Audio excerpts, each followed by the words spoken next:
Okay, thank you for joining us tonight. Everyone's already standing up, and I haven't said please stand, rise, and join me. Appreciate you being here. We apologize for being late. Our preliminary ran long. Please now rise and join me in the Pledge of Allegiance. I pledge allegiance to the flag of the United States of America and to the republic for which it stands, one nation, under God, indivisible, with liberty and justice for all.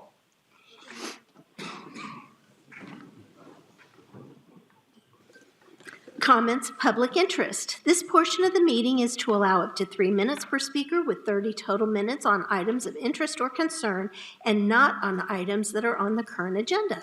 The Planning and Zoning Commission may not discuss these items but may respond with factual or policy information. The Planning and Zoning Commission may choose to place the item on a future agenda. The presiding officer may modify these times as deemed necessary. Do we have any speakers in the? No, we do not. Thank you. You want the consent? Consent agenda. The consent agenda will be acted upon in one motion and contains items that are routine and typically non-controversial. Items may be removed from this agenda for individual consideration by commission staff.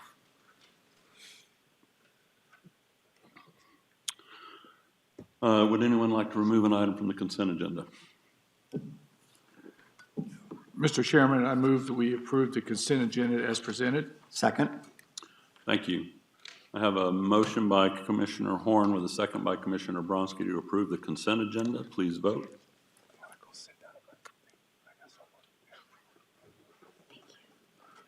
That item carries 7-0. Please note for the record that Commissioner Ratliff was unable to join us this evening.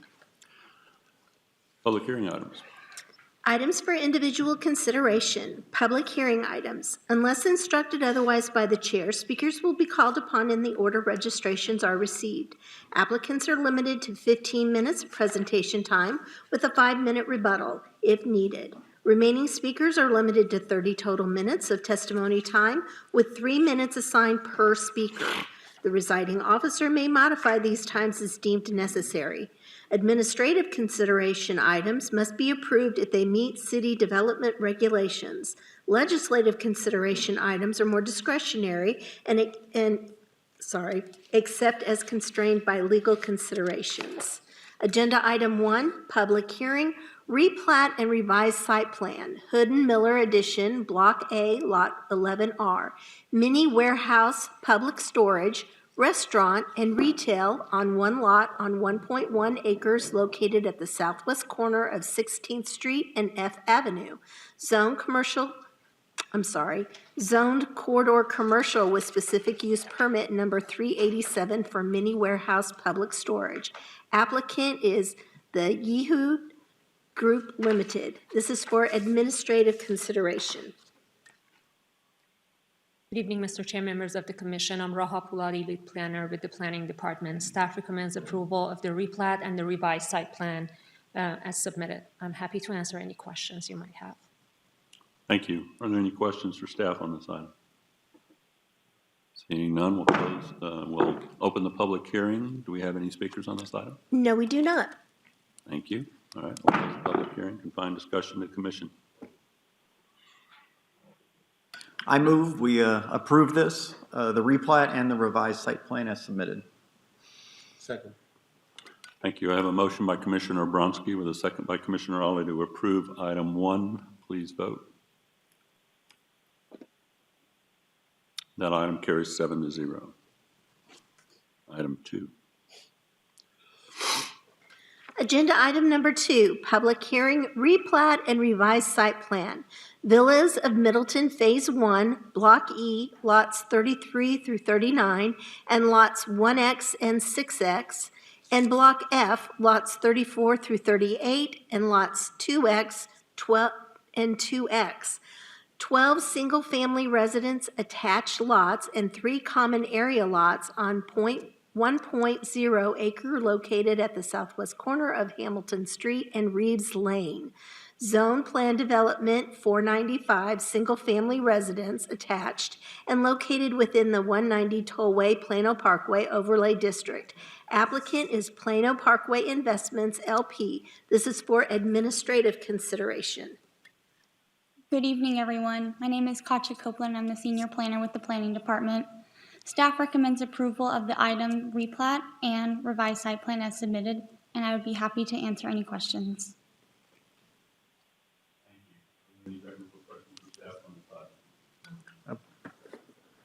As it is, as things have been submitted, do they meet the open space requirements? They do. Thank you.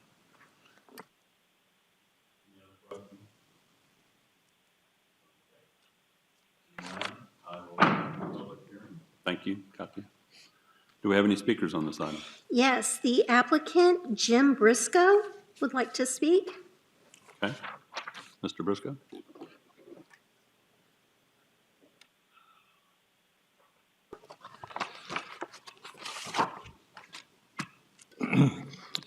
My name is Jim Briscoe. I'm the project manager for this subdivision. So really, I just kind of wanted to explain who we are, what we do. There's been a little confusion on this project, and kind of want to try to explain my opinion of what's been happening. Anyway, so the developer was Plano Parkway Investments, LP.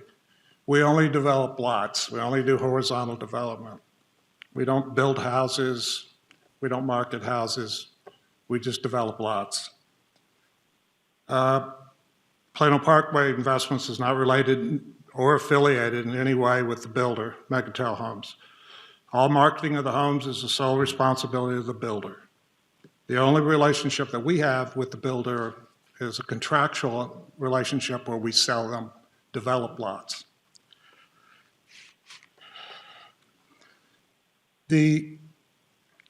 As most projects are, this project was done in 2 phases. Because it was phased, the open space requirement caused us to delay platting the phases as they, well, these lots were held out of the platting of phase 1 and phase 2. In order to meet the open space requirements as interpreted by the city for each individual phase. So these lots were held back until both phase 1 and phase 2 were completed. The horizontal development of the infrastructure was completed, and those phases were final platted.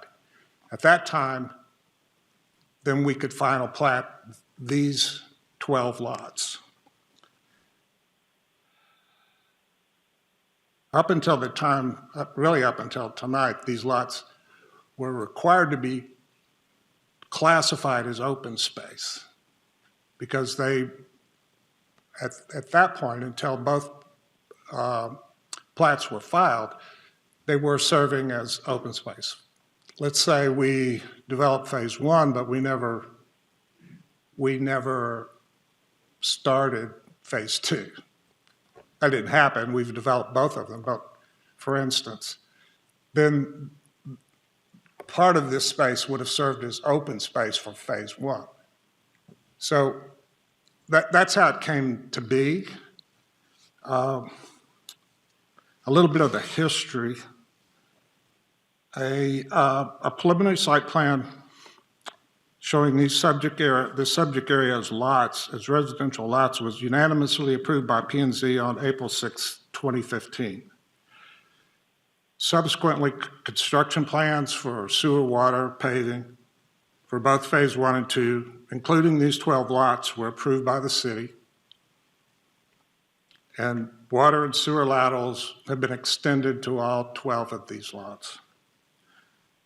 All water and sewer laterals to all of these lots have been installed. They've been inspected by staff, and they've been approved and accepted by the city. So the replat that you're meeting on tonight and the revised site plan before you is compliant with all of Plano's rules and regulations, and it meets all of the open space requirements for the subdivision as a whole, as developed. So if you have any questions, I'll be happy to try and answer them. Yes, go ahead. Thank you for, Mr. Briscoe, thanks for coming up to the dais Sure. there. Appreciate it, and thanks for giving clarification. From what we understand, when you had phase one, again, you're just building the lots and the infrastructure that goes into them, right? You're just basically providing a pad site that's already prepared for, it already has the subterranean utilities, et cetera, to these pads, correct? Yes, And you got water, sanitary, sewer, electrical, maybe some telecom that's going to each of the individual pad sites underground, correct? correct. So when you first applied back in 2015, the only open space you had was the open space that a lot of the current residents have seen in the model home site. Is that correct? I didn't follow that, I'm sorry. What I'm getting at is when the current residents that are living in this area, when they chose to buy a home there, they saw that open site in the model home, I guess it was, or the site office. Is that Right. correct? Because we couldn't build on it. Right. The city wouldn't allow us to build on those lots. But at that time, though, when you developed that open site, did you already place the utilities to those lots Yes, sir. at that point? Yes, sir. Okay. So you must have known in the future that you were going to convert those into pad sites for homes. But because there was an approved site plan, Right, when you went to phase two, I guess, is what I'm getting at. Right. Once you built phase one, you had your open space, then you come back to P and Z with phase two and for approval, and there would be still those lots there. When you came back to P and Z in phase two, were those open lots still there in your plats or in your site plans? yeah, there was nothing built on it.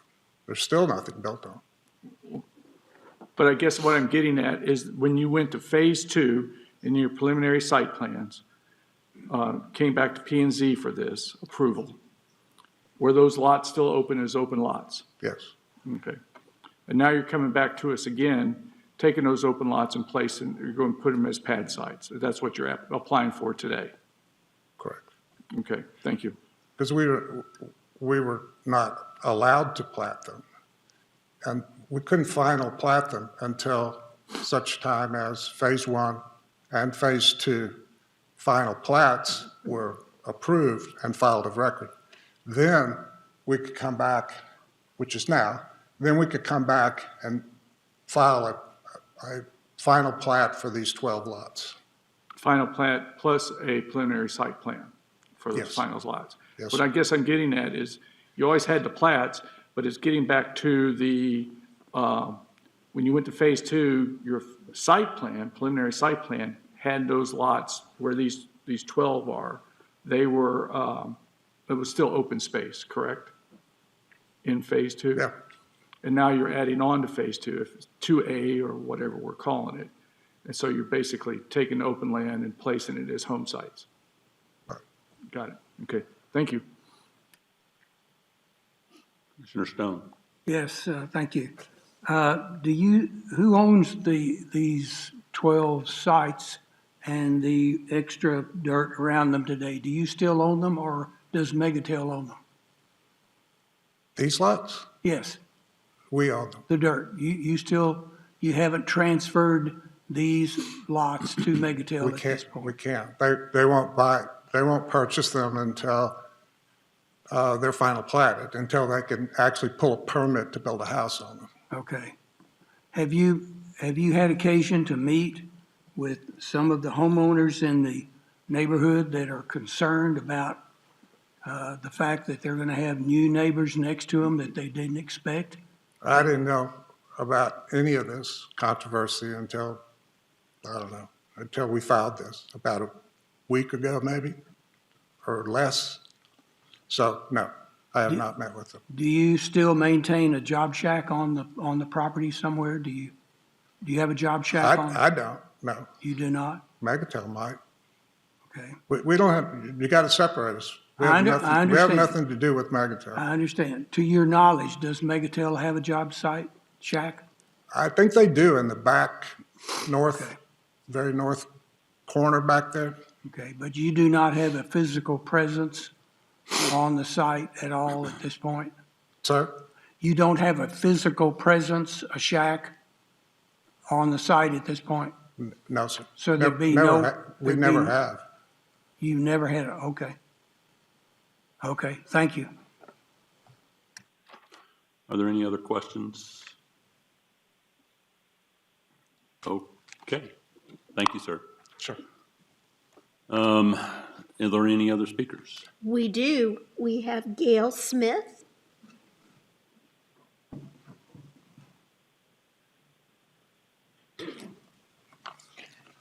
Good evening. Thank you so much for hearing me. My name is Gail Smith, and I'm here representing Henry and Patricia Kleeman. Here's their statement. We are Henry and Patricia Kleeman, homeowners of 2928 Galveston Street, Plano, Texas 75075. The front of our home, and most importantly, our driveway, is directly across the street from the proposed construction of 7 townhomes described in proposed Plat 2022-029. First, a little bit about us. We love our home.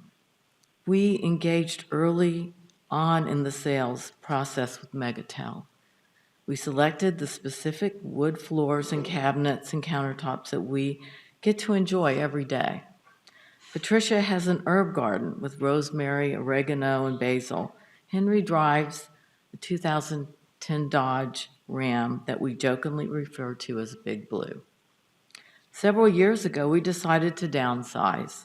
Working with our sales reps, first Tony and then Greg, was a positive experience. Both, based on the information available to them, informed us that the lots directly across the street from us were designated community park. This park was included in the diagram in our 2017 contract with Megatel. 5 years later, this same park is still being displayed in the Megatel sales office. This park is the specific reason that we chose 2928 Galveston Street. We used a significant portion of our retirement savings to purchase this home. This proposed construction will restrict and limit our ability to use our own driveway. Since this portion of the community has been built out, Galveston Street will become, out of necessity, part of the construction zone. Large construction trucks and even the many smaller vehicles used by workers will be obstructing Galveston Street. Traffic flow between the Independence Parkway west to Hamilton Street, south to Reeves Lane, west to Galveston Street, south to Reagan Street to Plano Parkway will be restricted. Ma'am, you have 30 seconds.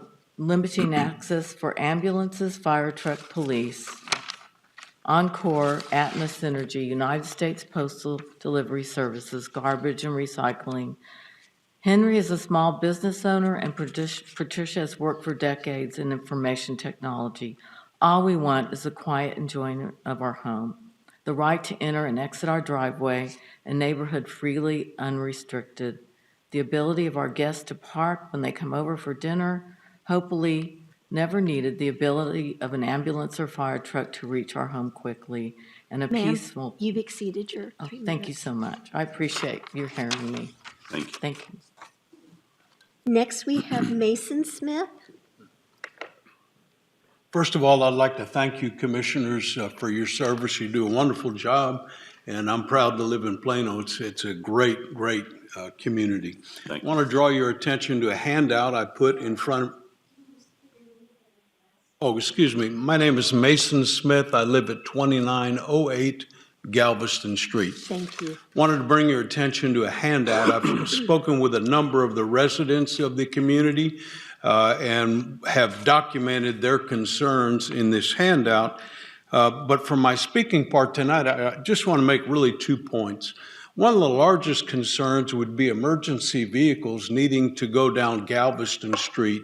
As it is, residents park on one side of the road because we have no parking. If there were construction vehicles and pumper trucks working on the construction, I do not believe there would be a way for an ambulance or an EMS vehicle to get through there, and I'm concerned that that might be a liability for the city and a hazard to the residents. And then second of all, at the time that we bought our home, in the sales office, it's displayed that that area is going to be a park. As a matter of fact, some of the contracts have that area designated as a park in the contract. So my question would be, if you bought a home based on the fact that there was going to be a park across the street and that future construction was not going to be across the street from your house, but at the further end of the subdivision, and then somebody turned around at a later date and said, oh, well, we're not going to do that now. Is that fair? Is that legal? Is that integrity? Is that right? Thank you for allowing me to speak. Thank you, sir. And finally, we have Dion Griffith.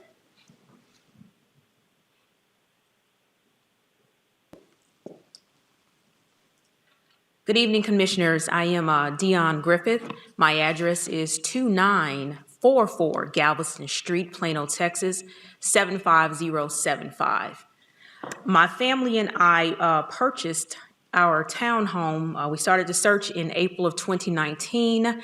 We put down our down payment May of 2019. We closed and we were in our home as of July 2019. The same picture that is in the current sales office, where it said that open space, which is like right in front of my home, it was to be developed as community space. I was told it was going to be a pool, and I was told it was going to be a park. Two things sold me on it. A pool, because that's my swimmer up there. Then I was told it was going to be a park, and I said, well, since I work from the garage from time to time, my kids can just run across the street, and I can watch them outside either playing or swimming. If it's an open space and it's a park, all the neighbors can gather there. We can meet everybody. That was my reason for buying in that neighborhood. That was my reason for selecting that middle townhome that I purchased. Let me tell you about the parking on our street. I think we only have like 22 feet from my sidewalk to the next side. So if you bring your car and you park across the street from my home and I have to leave at 6:50 in the morning, there's a great chance that I just might hit your car. So we don't have a lot of space, but people do park in our neighborhood and go wherever they want to go in the neighborhood. I don't know, if I want to call it bait and switch at this point in time, but had I known that the neighborhood was not completely built, I would have purchased on the other end of Galveston Street. I probably wouldn't even purchase in that neighborhood. I would have just stayed where I was, where I knew I had tight parking. But right now I'm concerned with my work hours. Sometimes I leave at 4:45 in the morning, it's dark, and if I don't see anything behind me, I might hit it. We just don't have space over there, y'all. We just don't. And anything that blocks us getting out of our driveways in the morning to get to work, to get into home and everything, and during the hours that I have to, my son plays hockey now. So we have hours that we must always have access to our street, our driveways, and just don't want to be inconvenienced. But I just really wish that they had known that they were not going to have a park, and I could have made my decisions in 2019. And so I want to go on the record as saying I am opposed to any continued building in front of my home. This is supposed to be my forever home. I am opposed. Thank you. Thank you, ma'am. Is there any other speakers? No, we do not. All right, I will close the public hearing and confine discussion to the commission. I have, all right, I'll let you guys go first. Commissioner Thompson. I had a question. I guess it could have been a question for the staff, but I think it's good for us to discuss anyway. Is when the applicant says when they applied for the phase 1 plot, they had to designate that area as an open space. So it sounds like it was a requirement for them to have that open space for the Phase 1 plat to be approved. Is that correct? So if they were required to have open space in Phase 1, they could have used other properties. That's the one that they chose to use for open space. So now, when they use that open space for other constructions, would that have violated the requirements for Phase 1? Well, when you look at the development as a whole, they've moved the open space to other portions of the neighborhood. We look at the neighborhood as a whole, they're meeting the zoning requirements in that neighborhood. So I don't understand this. So in the beginning, they're required for certain space, right? And they had to use that space to meet that requirement. And 3 years down the road, they had more space somewhere else? They had 2 phases of development. They had a first phase, which they had open space in that first phase, which is what we're discussing, the change this evening. Then they had a second phase that they developed at a later time. The developer's plan was to have more open space in the second phase, and so they were able to utilize the open space they had in the first phase, move it to another portion of the development, and then use that area for residential lots. Oh, gotcha. So they relocated the open space from part of Phase 1 to part of Phase 2. That's correct. Gotcha. Thank you. Commissioner Ali. One question has been answered to the concern that has been brought up about emergency vehicles, egress and ingress, and what have you. Does the plat as submitted meet the city's requirements for access to emergency vehicles? The streets are sufficiently sized for on-street parking as well as traffic flow. So this has been reviewed by the engineering department, the fire department. The applicant, as they're working in their construction, they'll have to make sure that the trucks, don't block people's driveways, that there's sufficient room for vehicles to still maneuver through the street. So those issues have been reviewed and found acceptable. Second question, so the applicant, which, if I'm to understand, the property owner is the developer, not Megatel right now. And as they're submitting, they have the right, as long as they meet the city's guidelines and requirements, to position the open space however they want, divide their plats however they want, as long as they own the property, right?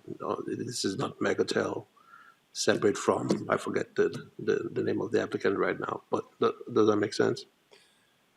Well, I think I'm following, but generally the property owner has property rights to develop his property according to the city's regulations. That's what he's proposing to do. They meet the open space requirements.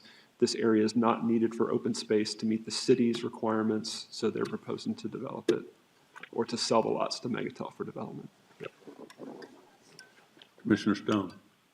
Ms. DeAndre, do we have any maneuvering room tonight on this application? It appears to me that the housing developer, Megatel, may have some questions to answer with regard to the way they've conducted themselves here.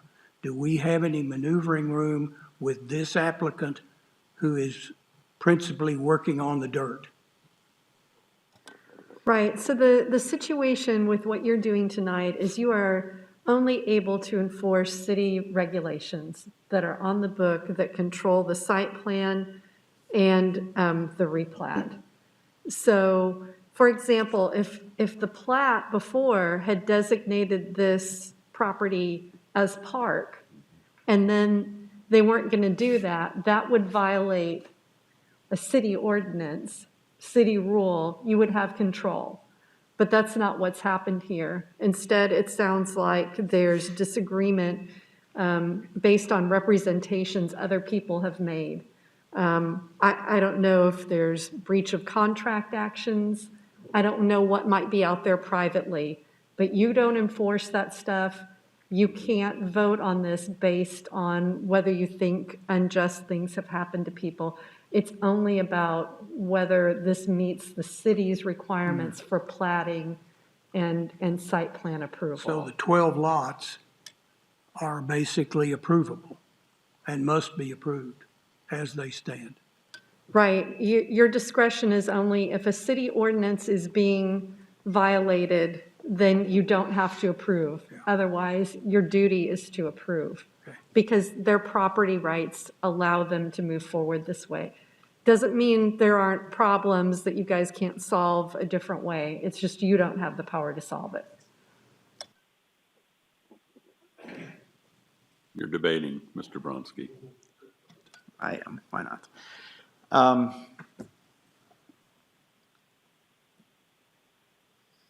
The representation that appears in the language of community parks and other things, I certainly hear you. I get it.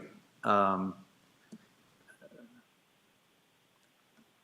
on the other side, although these were open space at the beginning, the original intent was to make these lots for homes. And that was the way that they put in the electrical, they put in the sewer lines, and it's very unfortunate that there wasn't better communication. One of the things that I think is very important is owners, developers, people that are looking to do things to work with the community and to find workable solutions. Unfortunately, I definitely have to agree half-heartedly that this is going to have to be approved because it meets all the requirements. Commissioner Is Carey. it permitted for me to, no? I'm sorry, we have to confine our discussion here. Commissioner Carey. Yeah, I mean, what an interesting situation. Without being there myself, it's hard to know what promises or things were committed to the citizens here. This thing seems like a bit of a mess to me, the way this was presented to the homeowners. And I've been sitting here putting myself in their shoes, and I know how I would feel right now, and including the fact that the people that are ultimately going to develop this land aren't here. And so, you know, with that said, I know what the charter of this commission here is.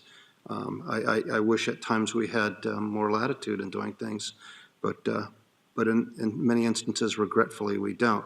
And I think, you know, Michelle has, I think some of the comments she made are wise as everyone looks forward here. But I can see why people are confused. And oh, by the way, even as we talk here amongst the city folks and commissioners, I'm not completely clear how this all kind of unfolded anyway, with, you know, having open space in phase 2 and back to phase 1. I could see where homeowners would feel, whether it was intentional or not, that maybe things weren't completely clear. So it's regretful. I would hope that maybe some other things could be resolved, but, you know, I think everybody up here realizes what our charter is, and so it's You know, with a regretful. 22-foot wide street and a car parked on either side, Sir. I don't think the ambulance will go through. I'm sorry, sir. So, is there anybody else? Okay. So, again, I think Ms. Andrea laid it out that we have an obligation, because the development meets the city charter and requirements. We have a legal obligation to move forward. Now, it says, I've heard sitting at this dais in this position and as a council member, people say before, we were told this was going to be not developed. We were told this was going to be a park. We were told. This says that there's in writing that this is what it's going to be. So if somebody signed a legally binding contract with language in it that said this property is going to be a park, and then they did something else with it, and that was an inducement for you to purchase, I would think that's worth having an attorney evaluate. But it would be a private matter, not something we can address here. So, thank you for presenting. As Hugh so well put it, if I was in your shoes, particularly with something in writing I signed, oh yeah, I would be standing at that dais just like you did. So thank you for being here. It is true, though, that this individual here, his rights and responsibilities and requirements are different from those of the builder. And so looking at the past documents, it was never claimed anywhere on the city documents this was going to be a park or anything other than another lot for development. So, Commissioner Horn? Mr. Chairman, we've heard all the arguments here back and forth, but it gets down to the fact of what we're legally obligated to do on this dais. So that being said, I'll make a motion that agenda item number 2, the replat and revised site plan be approved, recommended as submitted. I will second that. Thank you. So I have a motion by Commissioner Horn with a second by Commissioner Carey to approve item 2. Please vote. Somewhat regretfully, that item passes 7-0. Thank you again for being here. Thank you. And I would encourage you to work with the city's staff for issues related to traffic and noise and all of that. Okay. Thank you very much. Thank you. Item 3. Agenda item number 3, public hearing preliminary replat. Village at 121 Edition, Block 1, Lot 1R. Professional General Administrative Office on one lot on 11.6 acres, located on the east side of Bellevue Drive, 222 feet south of State Highway 121. Zone commercial employment and located within the State Highway 121 Overlay District. Applicant is Primera 121 Commerce Center 1 and 2 LLC. This is for administrative consideration. Plano TV, please go to slide number 16.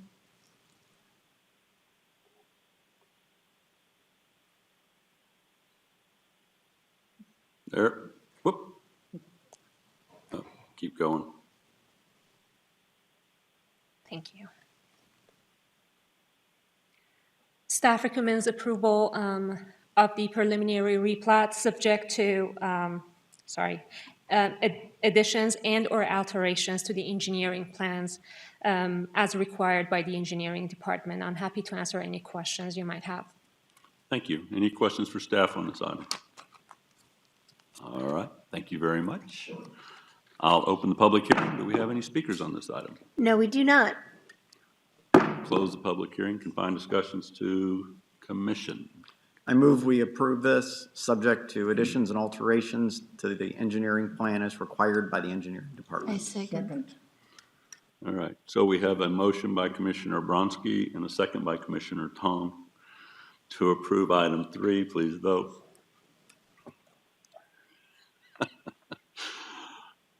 And that item carries 7-0. Non-public hearing items. The presiding officer will permit limited public comment for items on the agenda not posted for a public hearing. The presiding officer will establish time limits based upon the number of speaker requests, length of the agenda, and to ensure meeting efficiency, and may include a total time limit. Agenda item number 4 is discussion. Thoroughfare standards, rules, and regulations update. Discussion pertaining to the update to the city's thoroughfare standards, rules, and regulations. Applicant is City of Plano.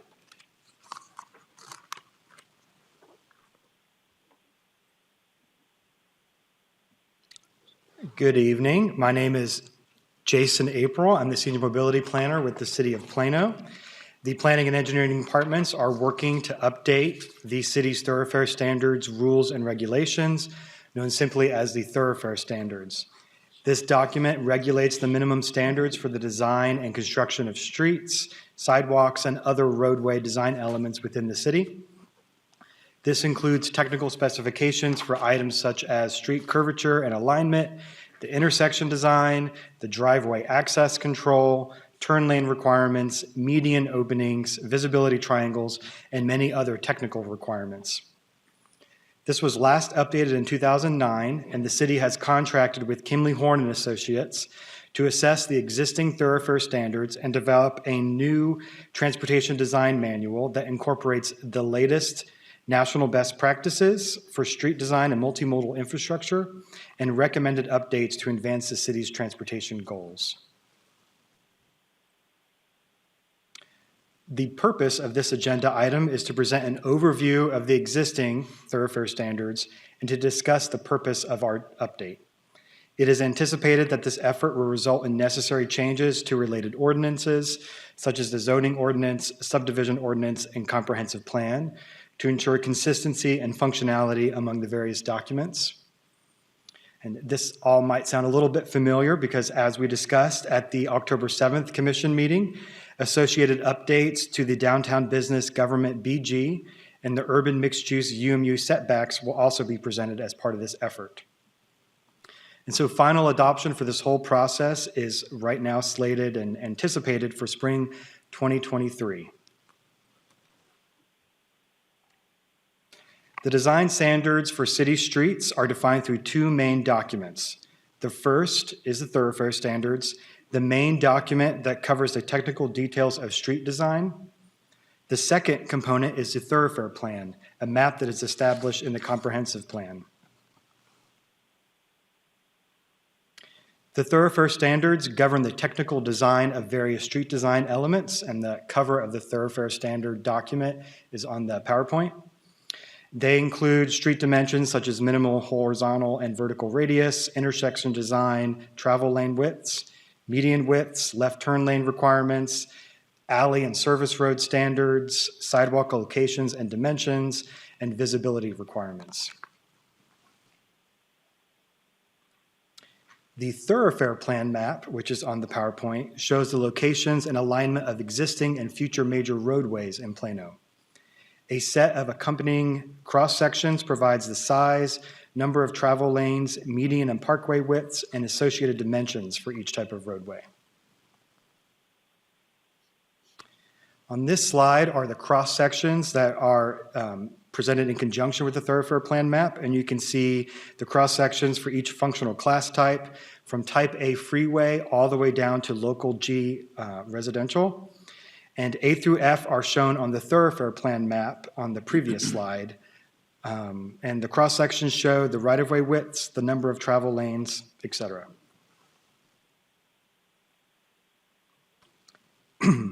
These standards work in combination with the subdivision ordinance. The subdivision ordinance gives direction on how to align the lots and parcels with the street system in an efficient way. So you can think of it, in other words, in relation to the transportation, the subdivision ordinance says what types of lots confront what types of streets. In addition, Plano's zoning ordinance does provide street standards in a few zoning districts, which I touched on in the October 7th meeting. The subdivision ordinance regulates the preparation of land for development through the platting process, including an orderly configuration of lots in relation to the street network. It ensures safe access to subdivisions from major roadways and requires that streets within developments are designed in accordance with the thoroughfare standards. Some standards of the subdivision ordinance will likely need to be updated for consistency with proposed changes to the thoroughfare standards. Typically, zoning ordinance do not include provisions for street design. However, this is the case in several of the city's mixed-use zoning districts. The city relies on urban street standards in UMU, BG, NBD, and RCD. Our update to the thoroughfare standards will involve moving a significant number of standards out of the zoning ordinance in order to consolidate all street design requirements in one single document. This slide provides an overview of the development process and kind of a summary of the information that I just presented because it was a lot of details. And this lists the regulatory functions of the various components involved. And there is a lot of information on this slide, and it is in the staff report. The next few slides illustrate the development process relationship. So you can look at this slide and think that prior to development, the developer would view this site. The developer plan shows the location and type of major streets. In this case, a type C is shown in orange and a type F is shown in gray. The subdivision ordinance would dictate what public improvements would be required to connect to those streets and how the lots can be configured, where they could not front, what lots could front the streets, et cetera. And then the zoning would dictate the use on the property. I jumped too fast. And then moving on in that process, this slide takes the same location and now shows the right-of-way dedication and the street alignment requirements as a site plan develops. Streets within the development are dictated by the subdivision ordinance shown in orange. The public streets outside the development are the thoroughfares shown in blue. And this slide brings in the zoning again. These slides show how the thoroughfare and street design fall under the thoroughfare standards in blue, and the site and development design requirements fall under the zoning in the green. Much of Plano's street network has been constructed in accordance with the thoroughfare standards, which are largely based on the functional classification system originally established in the city's 1959 thoroughfare plan. Although the functional classifications have been modified over the decades, this system has been beneficial in providing a fairly uniform and efficient street network across the city over time. The proposed update to the thoroughfare standards will build upon this success while adding new tools to address changes in development trends and transportation design in the 21st century. Specific items that we're going to address in the update include updates to street design, intersections, driveway and access requirements, medians, visibility requirements, and other technical street requirements.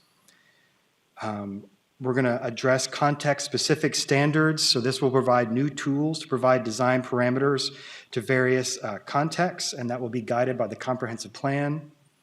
Downtown streets, tailored standards that address the infill and redevelopment challenges in downtown, which I brought to the commission October 7th. Traffic calming, so including policies and designs for street management to improve safety and efficiency of the roadways for all users. Traffic impact analysis, multimodal design facilities, so standards to address pedestrian, bikeway, and transit facilities and make sure we are providing transportation for all users. Green infrastructure, and then also user friendliness, making sure that the standards are all in one unified document. It's a clear relationship among the various ordinances and improved graphics for ease of use for citizens and staff and leaders as well. Updates to the thoroughfare standards are guided by policies and actions within the transportation component of the comprehensive plan. There are policies such as the roadway system policy, which states Plano will develop a safe and efficient roadway system. The bicycle and other micro-mobility policy, which states Plano will enhance and maintain a micro-mobility system to provide recreational and feasible options for travel to destinations. And then there's also the pedestrian environment policy, which states Plano will pursue a safe, universally accessible, and well-connected pedestrian system that enhances walkability and improves the navigation on major thoroughfares and provides connections. Additionally, the future land use dashboards defining elements will guide the updates specifically with design to the block pattern, which describes the desired layout of streets and the expected block size to serve various development types. And then the streetscape, which there's an image from the comprehensive plan for streetscapes on the PowerPoint. And this describes the general appearance of streets, particularly the area along the edges of the right-of-way that contain sidewalks, street furniture, landscaping or trees, and similar features. And then finally, for my last slide, for next steps, staff intends to bring additional discussion items to the commission as the development of the thoroughfare standards progress.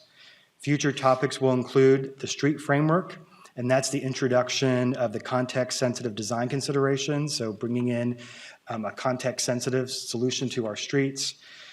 Special streets, introduction of unique design standards for street types outside of the typical functional classes, so that would include the downtown streets inset that we discussed previously, but also street types such as paseos, muse streets, and shared streets. Multimodal facility design requirements, so that's just updating design requirements for pedestrian, bicycle, and transit. and then the traffic impact analysis. So I'll bring the engineering department, and we'll talk about traffic impact analysis as we move the updates forward. Following the discussion of these topics, the commission will need to call a public hearing to consider adoption of the updated thoroughfare standards and related updates to the zoning ordinance, subdivision ordinance, comprehensive plan, and the code of ordinances. Public outreach, will include specialized outreach for the downtown streets and related changes to those setbacks downtown. And the final draft of the thoroughfare standards is expected for your review in the spring, review and approval in spring 2023. Thank you, and I'll answer any questions you have. I'm going to ask one. You're not recommending we're going to tear up all our streets and rebuild them, are you? No. Okay. No, I'm not. I think that we need to go through this process, and there is some streets still to be built, but in general, how many quadrillion miles of pavement do we have in Plano? I can't answer that. It's a bunch. But I'm sure it's a lot. Wrong department, but, so what we have left to build isn't necessarily that much, but I guess as we are updating the streets that we have, I mean, and all you gotta do is drive around the city, and half the 3 lanes are cut off because they're putting in right turn lanes and double left turn lanes and everything else. So are we updating our thoroughfare standards to catch up with what engineering's been doing already to some degree? We're updating the standards to kind of update the process so that we're bringing in the newest techniques. Yeah, okay, that's good. And we all had the discussion around moving the street designs out of zoning and into the thoroughfare standard, and that makes sense to me. Commissioner Tom. I have a few questions, but correct me if this is not the place to ask these questions. So they're just giving us really an update of the things that we're going to discuss and an idea of the timeline. As far as detailed discussions around the streets and stuff, that would come at another time. I just have a few questions about items, whether it should be included in By all means, this yes. or not. Yes, by all means. So I saw one of the slides is regarding including the local community streets into the thoroughfare standards. Is that new? We never had those streets inside? So the local residential streets are not on the thoroughfare plan map, but they are included in the thoroughfare plan cross-section. That's the slides, you had a slide that Trying to go back. shows the orange turning into blue. Yeah. Before that one. So the local streets were in the subdivision ordinance, and then in the future, you're including those in the thoroughfare standards, is that correct? Is that the change? Well, this is talking about how the process works and how the ordinances work together. So the specific location and block size is all regulated under the subdivision ordinance for local streets, but the design of the local streets in terms of the width, the elements that go into it, is all within the thoroughfare standards. They are currently in the thoroughfare standards, but it'll be part of our review for best practices. Okay, perfect. I was just wondering, because I heard some, streets with issues with the previous case. I was like, who's going to be responsible for those, right? Also, will the standards include any visibility issues that are caused by landscapings and trees instead of not by the width of the street itself, nor the radius of the corner, but the landscaping at the corner? Is that included in the thoroughfare? Yes, I believe so. Okay. Will the maintenance be addressed of maintenance of the street in the future? In the beginning, it may be developed by the developer, but after it's turned into homeowners, would the ongoing maintenance, who's responsible, how they're going to be responsible, would that be included in the standards too? Not at the top of my head, I'm not sure about that. Yeah, that's already well established, so I don't believe that's proposed to change with this update. Okay, but that's also in part of the thoroughfare standards? It's in the thoroughfare standards. It's in the subdivision ordinance, excuse me. Okay, thank you. For neighborhoods, yes. Okay. For street maintenance, that's right. Last question regarding the width of the sidewalk. Is that part of the update, or it's already established as Yes, that would be part of the update. We'd be looking at sidewalk widths in different context areas. So when I bring the street framework discussion, we're going to be talking about sidewalks and other multimodal amenities. Okay, would that include anything on the sidewalk? Because I noticed that some sidewalks have like fire hydrants in the middle of the sidewalk and people have to walk around it, or there might be landscaping hanging over the sidewalks. Some areas just very hard to get through. Would that be part of the standards? Yes, it would. Okay, that's all, thank you. Commissioner Horn. I just have one question, and it's just for me, maybe nobody else in the city of Plano, but with best practices, are you going to look at traffic circles or what they call up north as roundabouts? I think we are, yes. I don't know if we can say no. But apparently there are some cities now that are found that it's actually traffic moves smoother if you have traffic circles in them. And it just, I mean, substantial size cities have it. Yeah. But we don't. And that's just going to take a whole different type of training for the citizens of Plano. In my world, I always think of Carmel, Indiana. So if you think of traffic circles, think of Carmel, Indiana. Yeah, it's, I think, a large part of the rest of the country and the world has discovered that a great way to keep traffic moving is not have a light. But it would take significant training for the population of Texas, I think, to. Some people may never exit it. National Lampoon Vacation, or European Vacation. Commissioner Bronski. So I have a comment and then I have a question.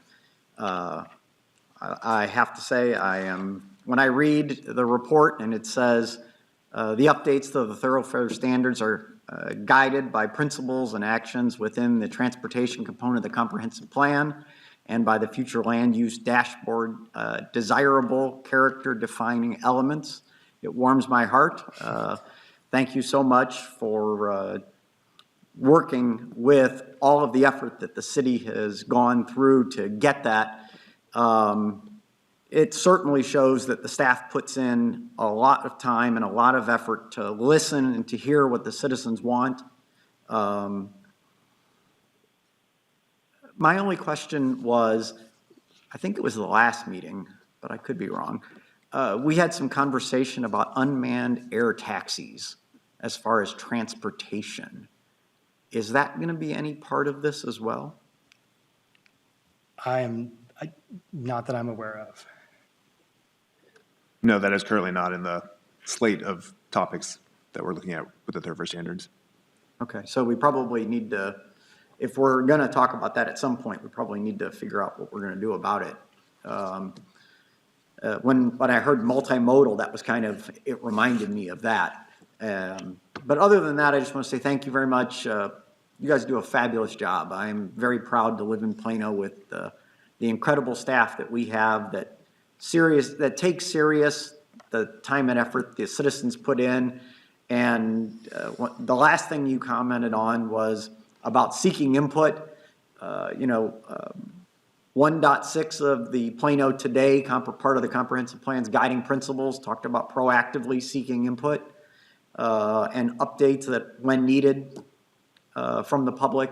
So thank you very much for taking that seriously as well. I know that all of the time and effort that we put into it, I can tell you guys are honoring it, so thank you. Commissioner Carey. Yeah, just real quick, I echo Commissioner Bronski's comments. I like the direction you're heading here. And also just a shout out for the city. I drove over from Willow Bend over here tonight, and I think I stopped for one light. I haven't been happier in a long time. And so there's so many good things going on, as well as the street overlays. And just a quick applause for what we're doing. I think we're doing good things, and I think it shows. So anyway, keep up the good work. I only want to say one other thing. The roundabouts not only increase traffic flow, but I think there are several studies out there that actually show they prevent accidents as well. The only thing I would say is that one of the reasons I love being on P&Z is I get a free education. Almost every meeting, you learn something new, right? That's valuable. All right. So you don't need anything from us tonight. You gave us an update, but we're looking forward to working on it. And again, more education, and then we'll follow your guidance and when it's time to call the public hearing. Thank you. Agenda item number 5, discussion, regional issues update. Receive a presentation on regional planning trends and an overview of regional plans and policies that relate to the city of Plano. Oh, it's you again? I am back.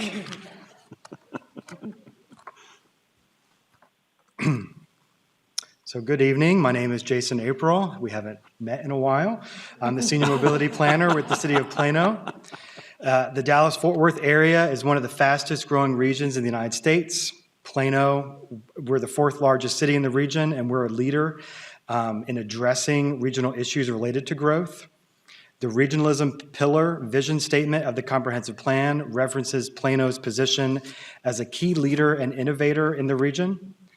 And considering the big picture is a key element of various policies of the comprehensive plan, most specifically of those within the regionalism pillar. The planning department actively stays engaged in regional studies and plans and works collaboratively with neighboring cities. And the purpose of this agenda is to present an overview of regional trends, plans, and future areas of opportunity and challenges for Plano. I think as residents of the region, I think we can all agree that Dallas-Fort Worth is growing. In fact, in 2021, we were the fastest growing region in the United States for large metropolitan areas. Our region is approximately 8 million people today, and I was really shocked when I found this out, but that's a little bit larger than the population of Washington State today. Last year alone, we added 150,000 people. And by 2045, the region is expected to be approximately 11.4 million people, and that's the population of Ohio today. A major contributor to the region's population growth has been its ability to attract businesses and corporations. The region is currently home to at least 24 Fortune 500 company headquarters, behind only New York and Chicago. From August 2021 to August 2022, the total non-farm employment increased by 260,000 for the DFW region, and that was the second largest in raw numbers over year employment increase, and we were only behind the New York City region in raw numbers, and it was the largest percent increase it was 6.2% across metropolitan areas with a population of at least 1 million. And Plano is a notable business juggernaut. We all know that we have many numerous corporations and businesses thriving in the community here. As the region grows in population, transportation continues to grow and evolve to accommodate the influx of new residents and businesses. Mobility 2045 is a blueprint for the region's transportation system that aims to respond to the regional mobility goals and guide the expenditure of federal and state transportation funds. As the region's metropolitan plan, Mobility 2045 acts to represent a blueprint for the region's multimodal transportation system. It plans for transportation in the 20-year timeframe, and it identifies policies, programs, and projects for future development. And Mobility 2045 has identified many transportation projects across the region in all modes that support the future mobility needs of Collin County and the greater region. And I wanted to pull out a few maps from Mobility 25 for the group. The image on the left shows major roadway recommendations, and you can see US 75 is noted as seeing additional managed lane capacity. The image on the right shows arterial capacity improvements in the region, and you can notice that most are in high-growth ex-urban areas around the region, so a little bit farther east and north of us. The image on the left is the regional VeloWeb, a network of off-street shared use paths. And the image on the right shows major transit corridor recommendations. And you can see that the Silver Line that's going to be coming in Plano is noted, as well as a possible high-capacity bus route in Plano. One of the major recommended regional roadway connections included in Mobility 2045 is the Collin County Outer Loop. Oh, yeah, This is a 55-mile planned, controlled access freeway that will travel along the eastern edges of Collin County, so about east of Farmersville, and north of US 380 to connect to Denton County. Collin County has been planning this roadway since at least the year 2000. They started with a corridor study that led up to the identification of a preferred alignment that's shown on the PowerPoint.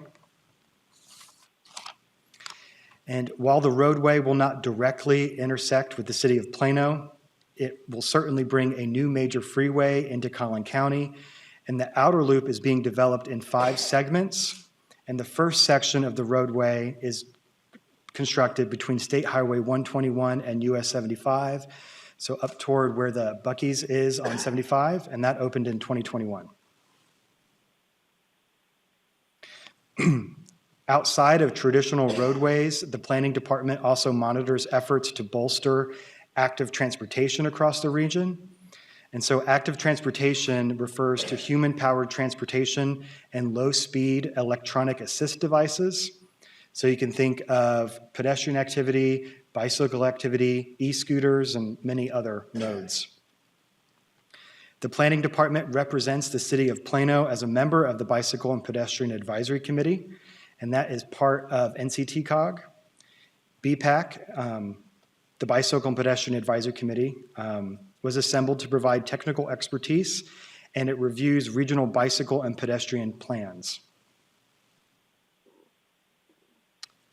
One plan that was recently reviewed is the Pedestrian Safety Action Plan, and this was recently released by NCTCOG. This report serves as a guide for state, regional, and local governments for improving pedestrian safety across the region. The plan identifies pedestrian safety trends in the region, identifies roadway corridors with the highest pedestrian crash history, and offers guidelines for communities to use to increase safety for pedestrians.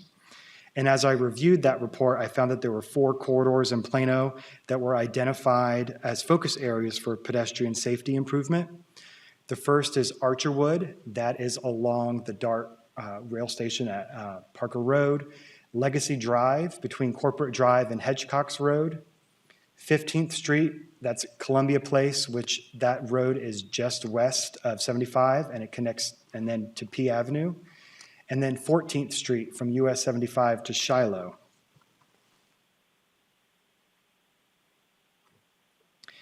This report is the first mile, last mile routes to rail stations, and this was an NCTCOG report that did an assessment of pedestrian accessibility around 28 DART red and blue light rail stations.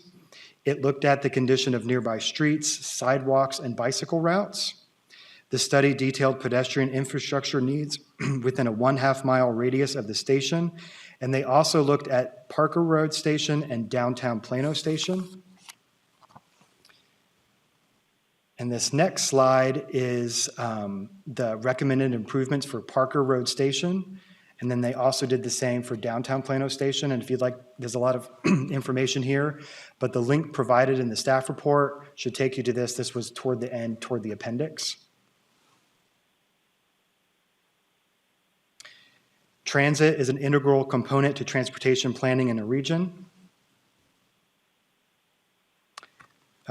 The DART 2045 Transit System Plan. This helps shapes DART systems growth over the next few decades. The report focused on rider experience, mobility and innovation, service and expansion, land use and economic development, and working with public and private agencies. The plan lays out strategic improvements and investments for the system to create a more accessible, sustainable, and reliable system. The plan does outline investments in the city of Plano, including the new Silver Line commuter rail line and the core frequent bus routes, and a core frequent bus route to serve the southern portions of Plano, connecting the Collin Creek Mall area to the University of Texas at Dallas and Richardson. I noticed they don't extend the red line up further than Plano. Not in their system plan, they don't at this time.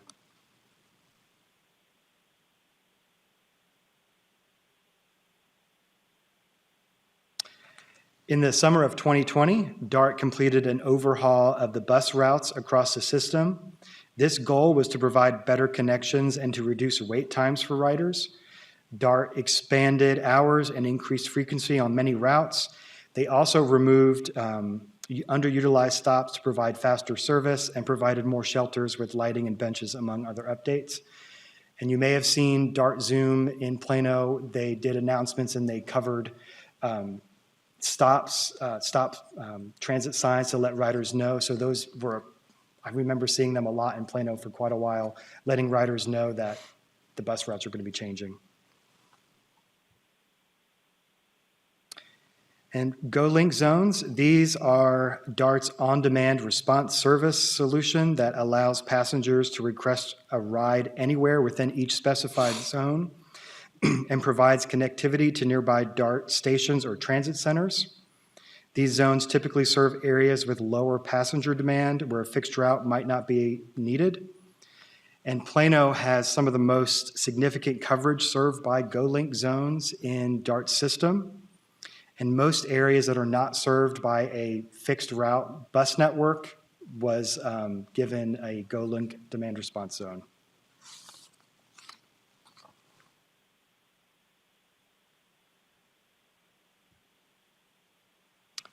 This is the DART Streetcar Feasibility Report. This study was released recently in the summer of 2022.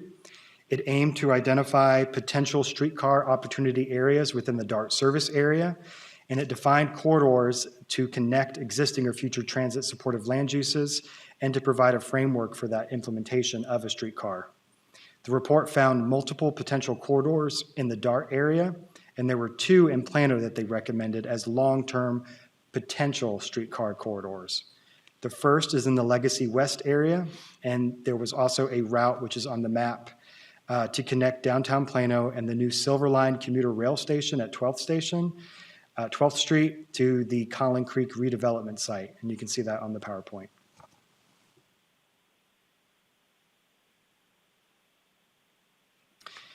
The Collin County Transit Study, so we're moving away from DART studies to COG studies. This was a NCT COG report that provided an assessment of existing transit conditions in the county and developed strategies to ensure that public transportation plays an active role in the part of a comprehensive mobility solution for the county, both in the short term and the long term. The Irving to Frisco Passenger Rail Corridor Study was evaluated as part of the Collin County Transit Study. This is a proposed 33-mile regional rail corridor to serve western Dallas County and western Collin counties. The proposed corridor would use existing BNSF and DART railway and would travel along the westernmost borders of Plano. A proposed station along the Sam Rayburn Tollway is recommended just west of the boundary between the Plano, but would be located in the Colony. A proposed station would provide regional transit connectivity to the greater Legacy business area. So it's located just west of kind of the Legacy area in Plano. Access North Texas, this was another NCT COG study. This focused on transportation needs for seniors, individuals with disabilities, and individuals with lower incomes. This report studied transit providers in Collin County and pinpointed areas of need and set guidelines for improvement. The report recommended strategies focused on expanding services for paratransit users, additional coordination with stakeholders, and further outreach efforts. This study found that many potential users in Collin County were not aware of the service, so some of the recommendations were continued outreach, so elderly, disabled, or paratransit users would know that the service was available.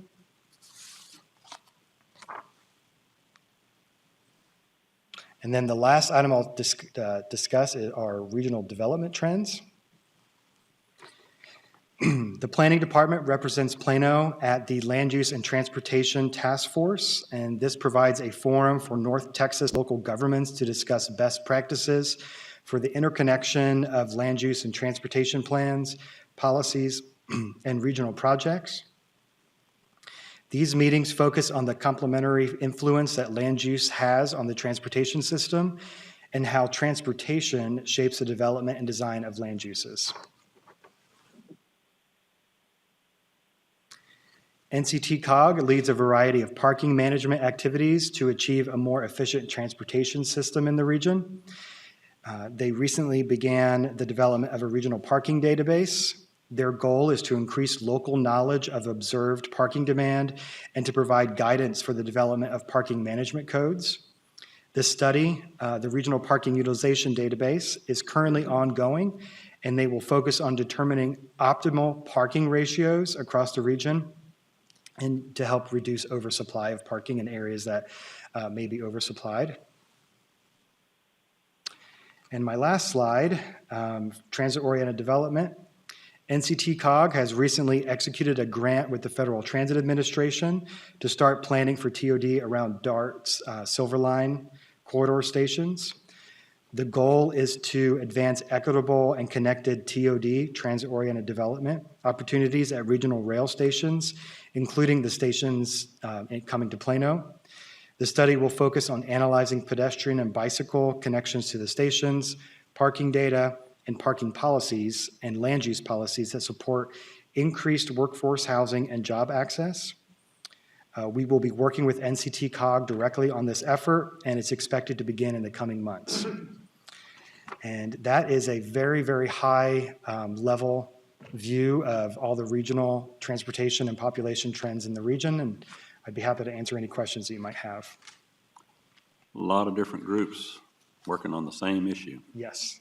How do you move 11.4 million people around? You got to plan for it today. Yeah. Other comments or questions?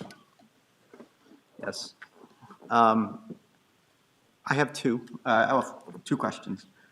Can you go back to page 50? 50.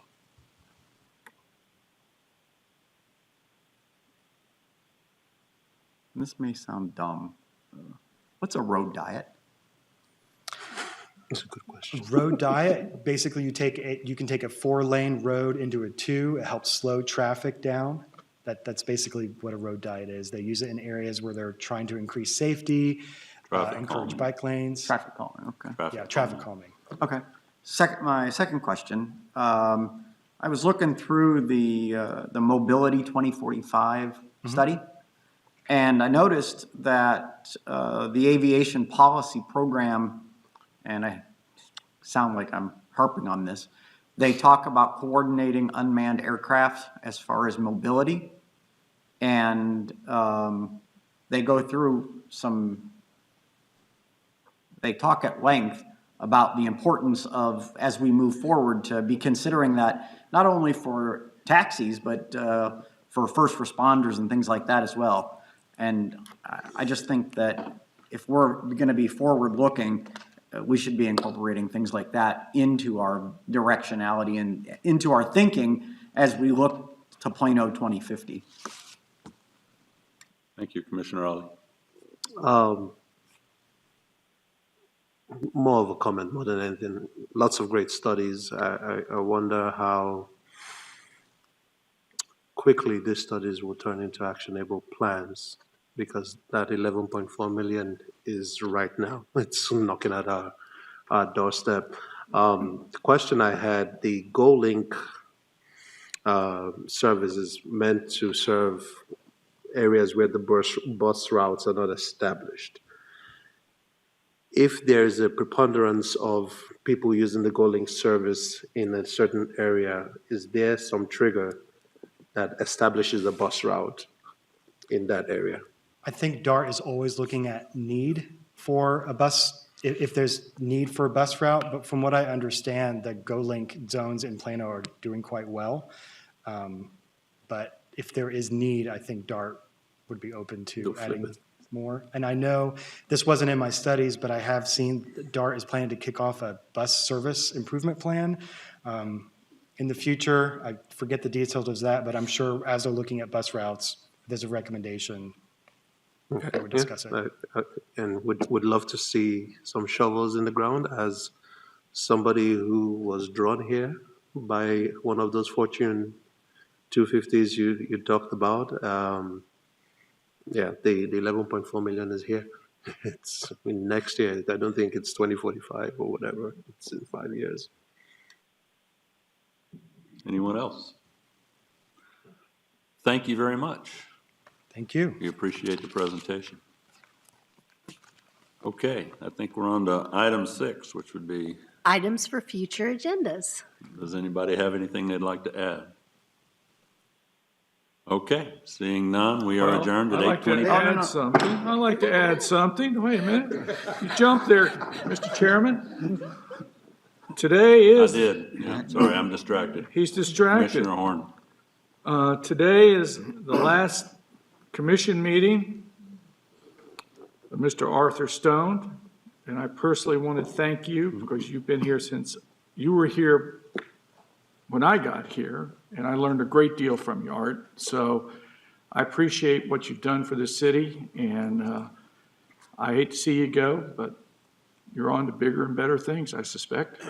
So again, thank you, Art, for what you did for the city council, what you've done for the city, but also what you did to help me. I appreciate it. Well, I appreciate those good words. It's been a privilege and pleasure to serve with you guys and those that have come and left since then. When I joined, our mayor, John Munns, was chair of this committee. So I learned a lot from him, but it's been a lot of fun. I'm sure you guys will continue to look at the issues and be aggressively fair. Well put. Commissioner Carey, you had your light on. I was going to Okay. say what Commissioner Horn did, but I will say I personally will miss what you bring to this commission. I think you, in my time here, have added a tremendous amount. You often see things that at least I wouldn't even consider with your background, and I think you, from my perspective, add tremendous value. So you will be missed. Thanks for. Appreciate that. Commissioner Bronski. I'd like to just repeat the comments that have been said. As a fairly new person on the Planning and Zoning Commission, I've certainly learned a lot. Sitting next to you, it's been very helpful to me sometimes to lean over and ask a question or get something clarified for me a little bit better. Also, thank you for all the efforts toward the comprehensive plan and the part that you played in helping our city. I believe that there are going to be generations forward that are going to be thankful for you and the efforts that you have put in on this commission. And I wish you well in the future. We've done some good work. You bet. Thank you. Commissioner Ollie. Echo everything as we said. Here's the practicality and pragmatism to your questioning that just cuts through a lot of the fluff that I appreciate. You know, it kind of gets right to the heart of the matter and in a very simple, non-fluffy way. So hopefully hope to emulate some of that going forward. Appreciate that. I'm going to treat this a little bit like a retirement party and congratulate you on getting your Monday nights back on first and third Monday. Seriously, appreciate it. Art, you and I have known each other a very long time, 20-plus years, all in the service of the community. So you've had a servant heart for a long time, and I'm hopeful that this isn't the last we see of you in the community, certainly involved in giving guidance where it needed. Thank you. Commissioner Thong. I'd also like to say that with a very short period of time that I've been on the board, I really learned a lot from Mr. Stone, and I appreciate the friendship every time because he's my dinner buddy. We always sit together and have dinner. I learned a great deal of his personal life, and I shared my personal life with him. It made me feel really welcome and connected to the not in age, but in lesser time, older, commissioners here. So I really appreciate it and I learned a lot. I hope, this is our Longhorn alumni. So I want to teach my children who are also Longhorns now that in the future we'll come back to Plano and serve the community just like what Mr. Stone has done. Appreciate it. Thank you, Art. Any last words from anybody else? Okay, we're adjourned at 8:29.